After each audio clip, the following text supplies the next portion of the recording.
It has been 1 week since Beach Boys co-founder Brian Wilson passed away at the age of 82, and there have been many stories about Wilson's music genius and influence.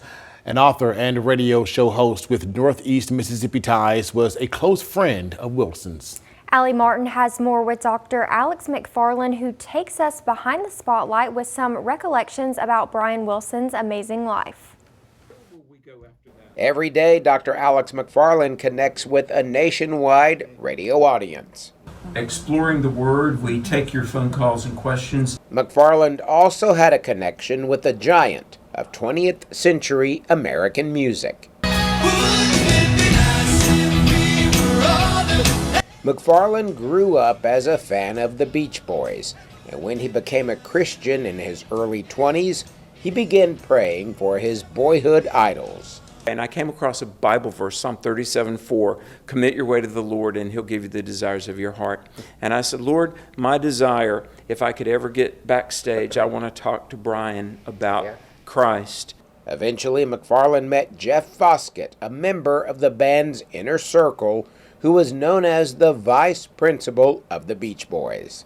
Shortly after Jeffrey and I became friends in 1985, I was able to attend just about any concert I wanted to and eat meals with him in the green room. And of course, we talked about music, but as I had opportunity, I began to talk with the different members about the Lord. McFarland, who tours the nation as a popular conference speaker and author, says behind the spotlight, Brian Wilson was a complex individual who wanted his music to make a positive difference.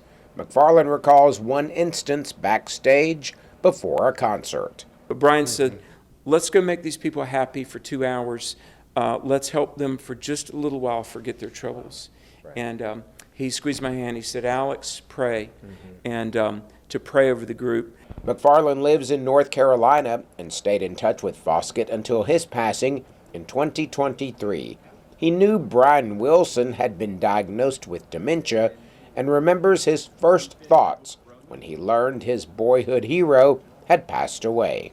You know, the opening track on Pet Sounds, which is routinely celebrated as the greatest pop album ever, there's a line, wouldn't it be nice if we could wake up in the kind of world where we belong?